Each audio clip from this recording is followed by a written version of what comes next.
Hello and welcome to FarmSpace. Thank you for joining us in terms of this presentation on the digitization of agriculture. We thought we'd do something different today. My apologies first off that we can't be there in person, but we're out and about in the field today. As you can see, we're going to have some fun. We're going to be demoing a lot of tractors and looking at some of the newest technologies out there, and yeah, just bringing everything to the farmers. So where are we? We are in Arlington. Now, for those of you who don't know where Arlington is, it's about between Lindley and Senekal. Still not sure? Near Bethlehem. That'll be your closest market that I can think. Okay, so but we're here to talk about the digitalization of agriculture in South Africa. What is the current state, and how does most of these things come together, and where are we more or less with which different types of technologies? So first of all, what I want to show you is what a farmer's office looks like these days. Behind us we've got a Fendt 1050, which is at this stage the biggest fixed tractor. And what we mean by a fixed tractor or fixed chassis tractor is that it does not articulate in any way. It has got about 380 kilowatts, and if you would come and join me inside, then I can show you exactly how this thing works, and how at the end of the day all the technology that a farmer has to deal with these days, just in terms of being able to really work, if you can put it like that. So welcome to my office. So as you can see here, a lot of buttons, everything has a purpose. And if you can come in closer here, then I can show you quickly the amount of technology that's in this tractor. So there you've got your field set up more or less, that shows you what the tractor is doing. It's GPS connected. You can get all the telematics of this tractor. You get real-time back to your PC or laptop.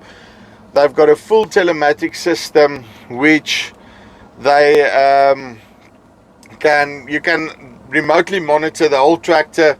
It tells you the health status in terms of is it the temperature running at the or is it running at the correct temperature or not? Is it just pulling too heavily so that your driver is not engaging it properly, or this driver misbehaves? You can even get driver scoring and a bunch of other stuff as well.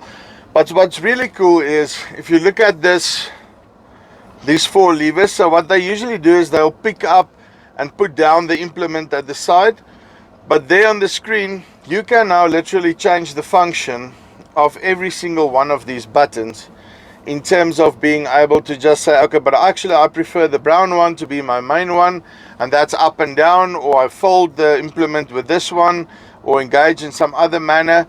Everything that I want to do is on here. And in this case, where the digital technology really comes to the fore in this particular tractor, it's got what they call a CVT. So it's a variable transmission, and it in essence hasn't got a gear or no gears. It only has one gear forward and one gear reverse, but the gearbox at the end of the day distributes the power in the way that it's needed and puts it on the ground properly. So this specific tractor is one of those things, doesn't matter what you hitch behind it, it will just put the power to the ground using technology, and being able to also match the engine towards that, and being able to put that on the ground. But with all these machines, this is what they call ISOBUS ready. So it's ISOBUS is a standard that was delivered or developed in the industry, where across all brands they've just said, okay, how do we do the plugs? So you've got a certain plug at the end, and the implement guy standardized to that as well, where you plug your implement into the tractor, and in essence everything, if you've got a spreader or sprayer or whatever the case might be on there, you will be able to see everything on the screen.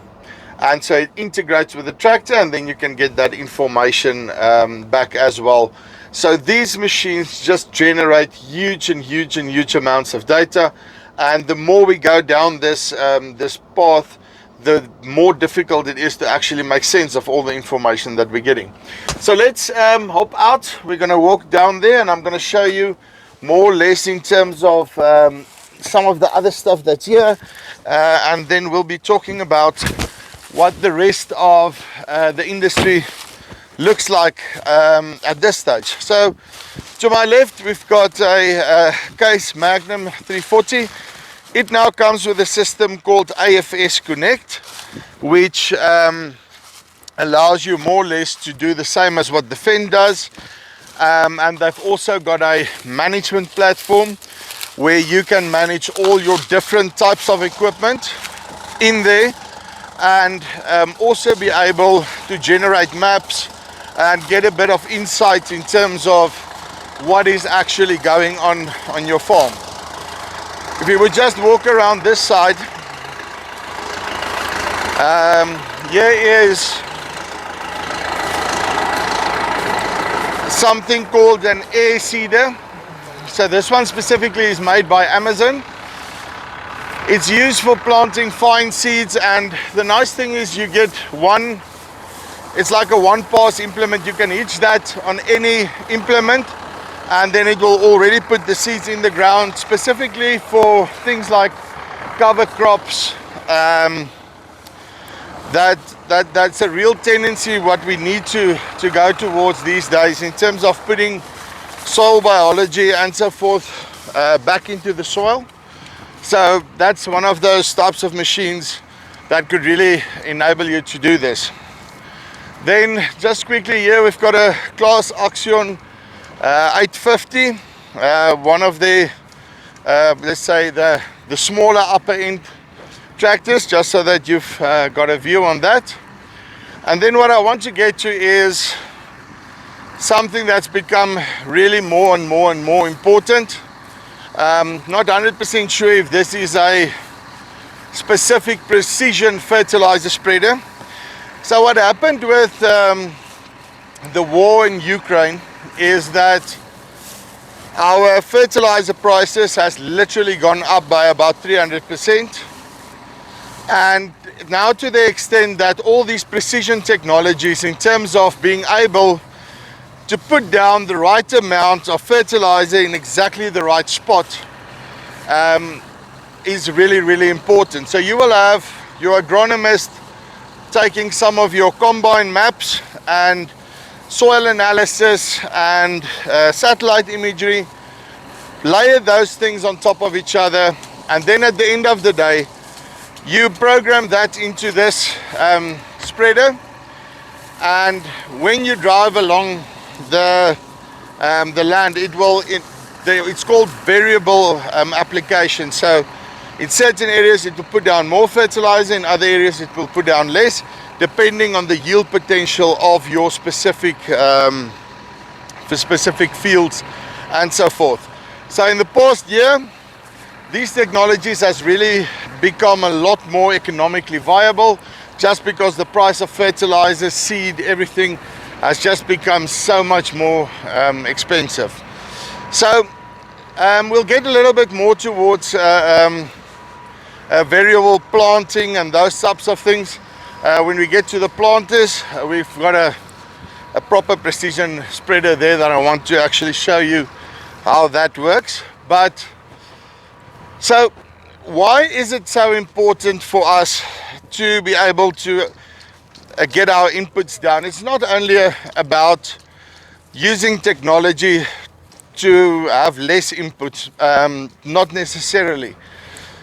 The biggest problem we've got in this stage in agriculture is that, yes, now we've got higher commodity prices with higher input costs, but if you look at the way that finance is structured in agriculture, specifically, you are very bound towards the value of your land. And the problem that we've got now is that we had, like in a year's time, not even a year, a 300% lift in or increase in input costs. Yes, we're getting that reflected back in the commodity prices, But when I'm applying for input finance, I'm applying based on the value of my land.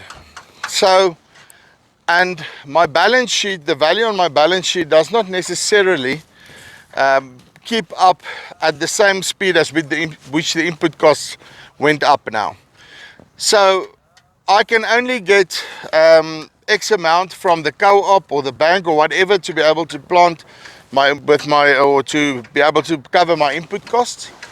And so if I do not have enough money within that pool, I'm screwed in essence. So now the farmers are looking at other means and ways which, if you go towards, let's say, a precision fertilizer spreader, you've actually got an asset which you then can finance against, but then you're also applying less fertilizer because you're doing it better in a sense, and then you are bridging that gap. So that's where the digital tools really starts coming into the fore. So what I want to show you about this fertilizer spreader, which is really interesting, is that this company called Bokbala or Bobo, so they like to call it, a Danish company, where usually you would think that the spreader would turn like this and everything would be spread that way. This spreader works differently. It basically turns like that, and so both the spreaders are turning towards each other, and the one is spreading over the other one. They've been building fertilizer spreaders since the 1950s. One of the leading companies when it comes to precision farming and agriculture. You can literally manage that whole thing from a tablet. It is really state of the art. The type of technology that goes into these things are crazy. That thing can spread 52 meters wide. So if you're thinking about that's half a rugby field that you're still spreading in terms of precision, and you can still say, yeah, I want so many kilograms, here I want so many kilograms in different places, which is just a little bit mind-boggling. So let's look at spraying technology. So this is just a basic boom sprayer, but it will serve the purpose for what I want to explain to you. So first of all, you get something called section control these days, which you've got a GPS unit on the sprayer, and it will then either in certain sections, let's say for example that you sprayed over a certain piece of the field and you come again on to that piece, it will automatically shut down your different sections. Or you get some sprayers which have got individual nozzles shutting down. And then making sure that you don't get overlap. It again comes back to where this technology is now becoming prevalent, just because of the sheer amount of cost involved in actually having precision for the chemicals that we use. Another thing which is also cool is called this one company has called a product called Weed It. So what they in essence do is they put an infrared sensor in front, and it will pick up, if you can look at this field here. So if I want to do what they call a burn down, which I just want to get rid of the weeds that's here, but I don't need to spray the whole field. So it will pick up the little bushes there, the chlorophyll in them, and literally on the nozzle you'll just have a psst on that specific bush, which is actually awesome, because then I save about 90% of the chemicals that I would usually apply if I just do a blanket spray. So here we've got a planter. One of the technologies that's also becoming a lot more prevalent is where you can in some cases even put in 2 different cultivars of seed, and then variably basically plant them. In terms of certain instances you can go for a higher plant population per hectare, and in certain instances you can go lower, and also then you can decide between the 2 different cultivars which one you want to put where. So we'll get to the combines just a little bit later, and I'll show you quickly what we've got there. So that's more or less, I think, the state of where agriculture is regarding the on the the crop side, there's also a little other technologies which you can measure the soil moisture in real time of the land or the soil, and also the soil temperature, which is really important in terms of when you're looking at the time it takes for your plants to actually emerge out of the ground. So yeah, that's more or less on the soil side. And now everyone is laughing at me because I'm actually talking English now. My English is up almost. So yeah, we're going to be getting this show on the road in about an hour or two's time. So okay, that's on the crop side. What about livestock? So precision agriculture on the crop side is a few years ahead of the livestock side. In certain instances, when you look at pig farming, chicken farming, your broilers specifically, there's a hell of a lot of technology in there, your dairy, but it's all because these systems are more or less contained, and you're working within a confined area. As soon as you get to the extensive side of farming, everything just gets exponentially more difficult. The distances you need to work with and so forth makes the application of technology very difficult in terms of robustness, first of all, and then the cost component associated with it is that and in a lot of instances the technology is not there yet. I see in some of the other speakers that there is livestock monitoring guys out there and so forth. I really invite you to get in contact with me. Please come and show me your technology. What we found thus far is that everything out there works in theory, but in practice it does not work. We can track a cow for $3,000 a cow. Does not make economic sense. So there's first of all LoRa technology, which is being used, where you in essence put up base stations and in 15 kilometers you can then see a sensor. Our biggest problem that we've got is the battery life of these sensors. That is the main biggest problem, where you do not want to be changing batteries every 2 months on a cow and so forth. You would really want this to last between 3 and 5 years. So that's why I'm saying that technology is still not 100% there. Then there's people, while the drone is going up there, using drones to count cattle. And for inventory purposes, if you're looking at feedlot situations and so forth, it makes a lot of sense.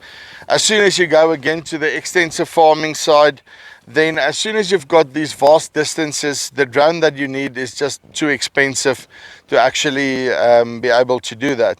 So in terms of livestock monitoring, precision livestock and so forth, I think we're still a ways off. Let's call it about 2 or 3 years that we still need before we can say that, okay, we're now starting to manage these things properly. The other problem we've also got is that it needs to make economic sense for the farmer. As I say, you can track a cow for $3,000, but if you look at in a cow's lifespan in terms of from the day it's born until it's sold, and you've got about 500 to 1,000 rand profit in there, then it does not really make sense. And that's why whenever you go to farmers and they're not willing to take up the technology, usually that's the main problem. Well, in South Africa we've got a unique other problem, which is livestock theft, which gives you another dimension of value add to that technologies. And hopefully a combination of everything can bring together that we can properly be able to manage that going forward. Another point on the livestock side is just about the physical management of the animals, and being able to add the value in there in terms of different software platforms that you get. But the problem we've got at the end of the day is that with all the digital technologies, you've got your crops one side, your animals one side, and let's say trees or whatever the case might be. And still there's no coherent system of these things being able to talk with each other and for a farmer to make an actionable business decision on that. Having said that, what I've learned over the past few years is that in agriculture, a lot of the technologies are already ready in a certain sense, but the market is not ready for that yet. And you can almost see it as you're in this room and there's certain doors with the opportunities on them, but these things has got time delay locks on them, and try as you may, you cannot open that door until that time lock has expired, time delay lock has expired, and you can finally go in. What helped us a lot was the whole COVID situation, where people was forced onto things like Zoom and Teams and whatever, and it actually accelerated the whole digitization process a lot. But still, agriculture being agriculture, it moves at the pace at which it moves. And in terms of the digitization, my advice would be, if you're in the digital space and you're developing tools, have patience with the farmers. They are very conservative, and they always they will only do something if the neighbor has done it already. One of the things that's actually an awesome product is called Pay As You Farm from King Price. Here you can see on the cap, where digital tools is being implemented in terms of having a tracking unit on your tractor or your combine. And if you look at a combine like this, it will most probably be in the shed for 8 months of the year and maybe just work for 4 months. So what King Price did is they basically gave the farmers the option to put the tracking unit on there. It's being tracked, and if it's in the shed, you automatically get a reduction in your premiums. And that's the type of tools where now the farmer is getting tracking on his combine, specifically if you're looking at older models and so forth. But he's also getting the added value of being able to get discount on his insurance and so forth.